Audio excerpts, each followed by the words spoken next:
Assalamualaikum warahmatullahi wabarakatuh.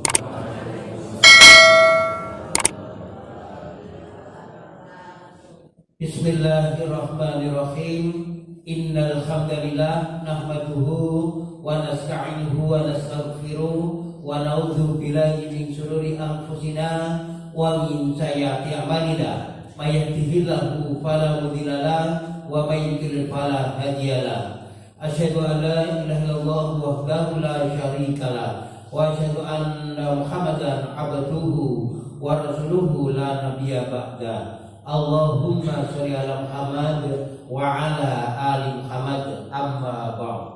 Para jamaah ingkang dipun mulyakaken Allah, wonten kalodhangan injil menika kula dipun jadwalaken matur saos kultum subuh. Saderengipun kula matur kula aturaken dhateng jamaah ingkang kemrungsung badhe wonten acara sanes menawi badhe ngrumpi ini kula semanggaken beliau wonten ingkang badhe sekolah, kuliah, garap sawah, resik-resik omah, mbah-mbah, sasah, omong bocah napa biang gajah monggo nggih. Naik terus amargi nate ijazah ten masjid sanes niku sing ngisi maju jamaah separuh bubar nggih. Kalau ten iki supados boten terulang menawi badhe ngrumpi ini kula semanggaken supados ajripun kanthi ikhlas. Lajeng nek badhe midhangetaken kultum subuh sinambi sare kula mutaken maos donga badhe sare rumiyin.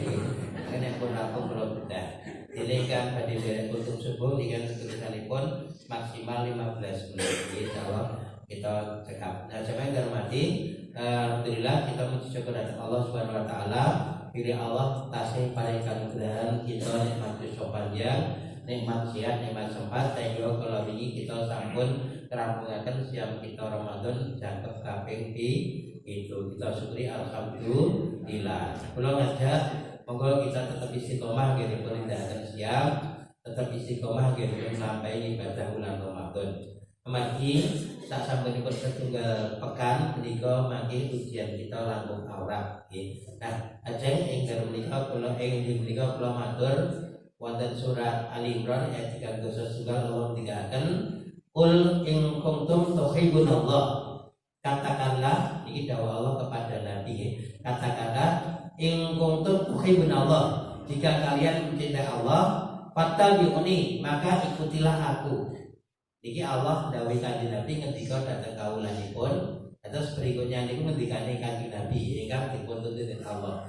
In kuntum tuhibbunallah, jika kalian mencintai Allah, fattabi'uni, maka ikutilah aku. Niki naminipun ittiba Nabi, bukan ittiba Rasul. Lajeng yuhibbukumullah, Allah bakal mencintai kalian, wa yaghfir lakum dzunubakum, dan Allah akan mengampuni semua dosa dan kesalahan kalian. Ini pun naik kita terserah datang Allah, kita terserah datang kanjeng Nabi, wujud terserah datang kanjeng Nabi niku ittiba Nabi. Kanjeng Nabi dikatakan fattabi'uni, mengikuti langkah Nabi. Mangke piwalesipun kita badhe dipun kersani kalian Gusti Allah lan dipun ngapura dosa lan kesalahanipun. Iki kita sandingaken kalian surat Al-Baqarah ayat 168. Wala tatabi'u khutuwatis syaitan, dan janganlah mengikuti langkah-langkah setan. Innahu lakum aduwwum mubin, sesungguhnya setan itu bagi kalian adalah musuh yang nyata.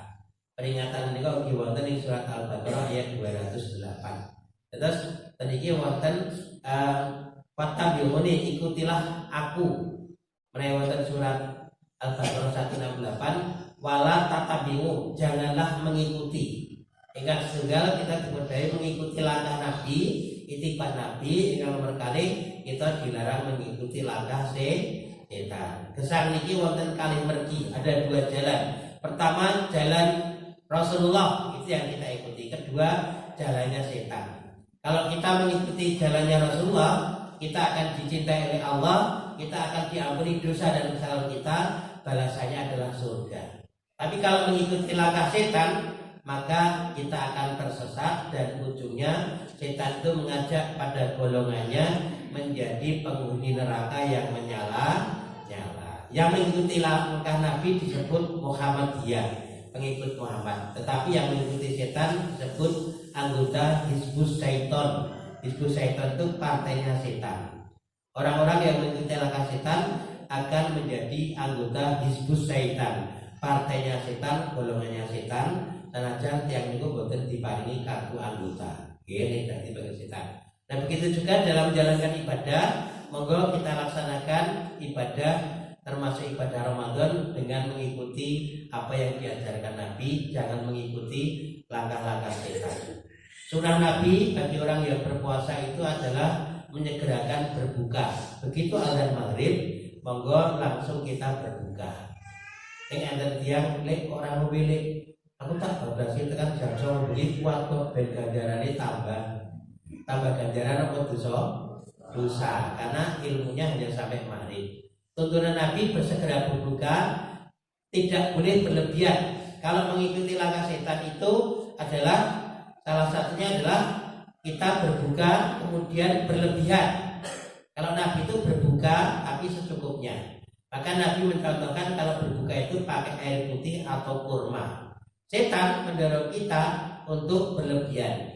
Allah meninggalkan tersurat Al-Araf 31, wakulu wasrobu, makan dan minumlah, wala tusrifu, tapi jangan berlebihan, karena setan itu mendorong orang untuk makan berlebihan. Kita prihatin banyak orang yang kuat puasa saking subuh tekan maghrib, lek bawa nangan lek rak poso, es buah lek seger poso, bakso lek yang oleh dibungkus, nah ini kuat ya. Begitu buka puasa ada orang yang digoda setan lepas kendali. Kenapa Nabi mencontohkan air putih dan kurma? Karena kedua minuman dan makanan ini tidak memancing orang kangge ibu. Kula dereng tawon tertiak bareng ngombe wedang putih ngomong, "Lek wedang putih enak banget ya." Terus ibu mboten enten iki. Nek tapi nek es teh atau es buah. Tapi buka puasa niki kapan-kapan teng ngajeng niku disediani es buah campur prasmanan. Lo yakin jamaah doi ibu, gitu. Ini nek wedang putih dora ibu, keporo malah dora ditengke nek wedang putih, gitu. Jadi kurma itu tidak memancing orang untuk tambah terus. Kalau dereng tawaken, lek aku ora tambah lek kemlekeran kurma, mboten tahu enten nggih. Kemlekeran kurma mboten nek kemlekeran gorengan enten. Aku mau menduane telu bakwan papat. Nah, itu karena kenapa air putih dan kurma biar kita mengikuti sunnah. Ini jadikan bebas, tidak harus air putih, teh monggo, tapi yang penting jangan berlebihan. Lo yakin nek panjenengan derek buka bersama di masjid ini aman, jatahnya sama segelas teh kali nasi 1 kerdus, berarti tidak berlebihan. Ini nek derek buka bersama di warung atau acara prasmanan itu banyak orang yang kemudian lepas kendali. Kita disunahkan sholat tarawih setiap malam. Tapi ada orang niku sing bar seminggu mulai ngilang saking sholat tarawih. Wau dalu jamaah tarawih tambah napa subuh seminggu? Tambah maju nggih, napa tambah seloro nggih. Nah, kenapa banyak orang yang sudah tidak istiqomah pun boten mengikuti sunnah Rasul untuk tarawih sebulan penuh, tapi sudah mengikuti langkahnya setan. Setan niku kadang kala ning bodho nggih Islami lho. Pak Bu, jenengan iki kok tarawih bareng Isya iki ngopo? Kan Nabi iki lho tau babal gelas tarawih bakdo Isya. Nek ra percaya tekono ustaz. Jenengan tekon kang ustaz, apakah Nabi belum pernah tarawih bakdo Isya? Jawabannya betul. Nabi selama diperintahkan sholat tarawih belum pernah sekalipun tarawih bakdo Isya. Setan yang bodoh lah kowe berarti orang ngikuti Nabi, wong Nabi nek tarawih jam 2 atau sampai jam 3 dini hari. Dan terus saya sing aku ra nganu lek tarawih bareng Isya ki ra mantep wong Kanjeng Nabi lho tahu. Yo tangi jam 2 lek jam 3 ngantuk. Jadi memang setan itu ya. Nah, kenapa kita tarawih bakdo Isya? Dulu zaman Nabi pernah ada rombongan jamaah wanita itu ingin tarawih diimami oleh salah seorang sahabat Nabi. Kalau mereka berkumpulnya jam 2 dini hari, mengira boten wangun ya dengan jam 2 dan diadakan berkumpul di rumah salah seorang sahabat mau tarawih. Maka mereka berkumpulnya pada Isya. Hal itu dilaporkan kepada Nabi. Nabi diam saja. Diam saja niku boten kowe do melu bareng Isya atau Nabi tidak melarang. Jangan. Berarti artinya boleh. Jadi sunahnya sholat tarawih setiap malam sepanjang waktunya antara pada Isya sampai subuh. Berarti Ba'da Isya boleh meskipun Nabi belum pernah sekalipun melaksanakannya. Enten menit orang yang mengikuti langkah setan itu salah satu digoda suka mempersoalkan hal-hal yang tidak penting, yang cabang. Sunahnya enten yang mempersoalkan perkara rokaat. Nek di blok ini daerah Muhammadiyah 11. Yang gede orang tuaku daerah Nahdien 23. Aku malah bingung. Jodoh beroleh rata wesi sana. Padahal kita pikir itu tinggal memilih. Kalau ingin 11 di sini, kalau ingin 23 cari tempat yang 23. Kalau ingin yang dua-duanya, dengan manten masjid Ler Samitek nih. Niko setarwehnya niko moderat, jadi 2 gelombang. Jadi makanya baru 8 rakaat diumumkan sama sekalian. Ini mau 11 rakaat, yang 23 mundur dulu. Itu mundurnya itu. Atau saya melu 11 kan kata. Setelah itu selesai ganti imam. Yuk kita lanjutkan yang mau 23. Saya melu mengcidi. Jadi kemudian sunahnya sholat tarawih. Kalau mau mengikuti sunah yang utama dari Nabi, gitu, sholat tarawih ini rata-rata Nabi itu 1 juz. Apa 1 juz bacaannya itu. Bahkan lebih. Bahkan pernah Nabi itu rakaat pertama Al-Baqarah sampai habis. Al-Baqarah itu terakhirnya 286. Nah dengan melu sosare ngadeg kan. Tapi kita kan sunahnya mengikuti tarawih. Kalau bisa utama 1 juz bagus. Tapi kalau tidak kuat kita semampunya.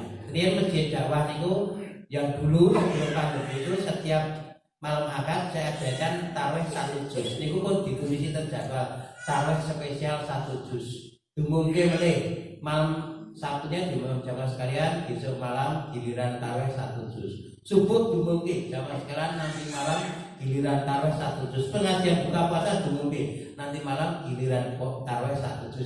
Ben jamaah do pirsa. Nah, alhamdulillah sering dimungkin sing melu mboten akeh. Nah, sing ra ngrungokke pengumuman dibacut melu. Sing wedok ning musala wis rampung kok. Harus sing takung, nelpon Pak, urung Bali, sing lanang klasik-klasik, mungkin terjebak tarawih suwe. Salah ra ngomongke pengumuman. Nah, saat ini terus enten sing ngomong, Pak, kula remen ya Pak, nek saged sebulan tarawih 1 juz terus kula jamaah kula bubar. Akhirnya pun do usulke sak niki mboten enten tarawih 1 juz, tapi tarawih setiap malam. Niku ya. Jadi, angga ikuti langkah Rasul. Jangan mengikuti langkahnya setan, karena setan itu menyesatkan.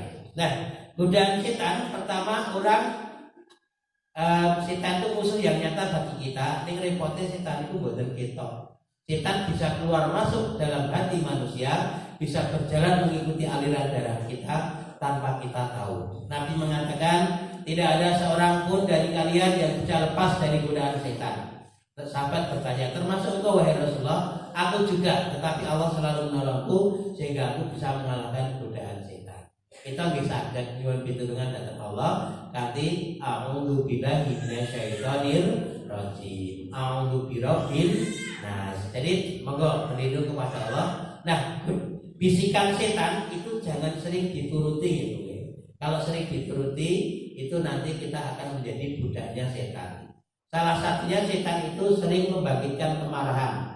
Innal ghadaba minasyaiton. Sesungguhnya kemarahan itu berasal dari godaan setan. Jadi hati-hati ya, kemarahan itu berasal dari godaan setan. Maka ketika emosi monggo kendalikan diri, jangan sampai kita kemudian digoda oleh setan. Oke? Karena orang takwa itu orang yang bisa mengendalikan amarah. Marah boleh kalau tujuannya bagus. Alasannya diizinkan oleh syariat agama. Tetapi marah yang mengikuti hawa nafsu karena godaan setan itu dilarang. Kata Nabi, la taqdu walakal jannah. Janganlah suka amarah, maka bagimu surga. Orang digoda untuk jadi kafir. Kalau nggak mampu, orang akan digoda mengikuti kebiasaan orang kafir. Orangnya tetap Islam, tapi kebiasaannya kebiasaan yang diikuti orang kafir. Ya, contohnya pesta berdiri saat prasmanan itu kebiasaan orang kafir. Jadi ini kata tiang do melu. Lek kok kalian ngatek leman, oh dari wong desa, dari wong desa tidak di blog lah kita sendiri loh ya. Dan wong desa nggak apa kalau memang darah kursi ini kita kita cari kursi nopo nek kula trimo dodok. Nggih. Nek prasmanan kok gak ada kursi, tetap cari kursi nopo boleh sudut ruangan gitu. Tapi banyak orang yang kemudian ikut kebiasaan orang kafir. Kalau tidak bisa digoda agar menjadi pelaku bid'ah. Bid'ah itu mengerjakan amal ibadah yang tidak ada tuntunnya. Kalau tidak bisa begitu, orang digoda untuk melakukan dosa besar, gak sukses. Orang digoda untuk melakukan dosa kecil. Dosa kecil itu contohnya makan pakai tangan kiri. Nabi memerintahkan makan minumlah pakai tangan kananmu. Perintah larangannya jangan makan minum pakai tangan kiri, karena setan itu makan minum pakai tangan kiri. Ini ngeten mboten tiyang Islam sing mangan tangan kiwa. Mboten mergo kiri lho. Loh, Nek, kok mambawan lomboke nggo tangan kiwa? Allah, lombok ping cilik dosane ping cilik. Nggo salat ilang. Nah, kan salat siji-siji nguburke dosa nggih, lombok cilik dosane ping cilik, nek pas mangan lombok keselak njur mati. Berarti meninggal dalam keadaan berbuat dosa. Jadi dosa-dosa kecil disuburkan, gitu. Jadi kita ingat. Nah, sama sekalian yang dimuliakan Allah, enten tiyang sing nganggep Ramadan itu setan boten bodho. Ini kesalahan besar. Ini dari hadis yang menyebutkan wasufidat sayatin, dan dibelenggulah para setan. Yang Ramadan setan bodho boten, Bapak Ibu? Bodho. Tapi dari hari awal setan belum menggoda. Mulai seminggu pun mulai banyak yang kelihatan sudah dibisiki setan dan mengikuti bisikan setan. Nah, setan goda nek enten cah cilik genake. Bunda, kalau Ramadan setan goda tidak? Bunda tidak. Ya goda deh. Pekerjaan utama setan kan menggoda manusia. Nek ra goda setan nganggur sesuk ra iso lebaran. Tapi setan kok dibelenggu Bunda? Dibelenggu ki apa ya Bunda? Dibelenggu ki ditaleni deh. Nah ditaleni kok goda Bunda? Bunda ini bingung. Oh yo, ditaleni kok goda yo? Bunda ini yo paling tali ini muncul deh. Ini kesalahpahaman ya. Setan tidak terima kalau puasa kita sukses. Setan tidak terima kalau kita masuk surga. Maka setan menggoda kita dengan sangat kuat pada bulan Ramadan ini. Dan kok dibelenggu, yang dibelenggu bukan setan secara fisiknya, tetapi kesempatannya. Setan itu godaannya antara lain numpang di hawa nafsu, nafsu makan, nafsu terhadap lawan jenis, nafsu amarah. Kalau puasa kita mengendalikan hawa nafsu, maka setan terbelenggu. Ini nek Ramadan yang tesih nesu, muni-muni, ngonek-ngonek ke koncone, mudah-mudahan ngrasani Allah, itu namanya membekap belenggu setan. Tadi tali ini ucul, oh ya bener loh ya. Yang ucul ini siapa? Kita sendiri. Sekali lagi, mari kita tunaikan ibadah Ramadan kita dengan mengikuti sunnah-sunnah Nabi, dan jangan sampai mengikuti langkah-langkah setan. Setiap sunnah Nabi setan akan membisikkan pengaruhnya, langkah-langkahnya. Demikian yang saya sampaikan. Mudah-mudahan yang sedikit ini ada manfaatnya. Ada kesalahan saya mohon maaf. Mari kita akhiri dengan doa penutup majelis. Subhanallahumma wa bihamdika asyhadu an la ilaha illa anta astaghfiruka wa atubu ilaik. Assalamualaikum warahmatullahi wabarakatuh.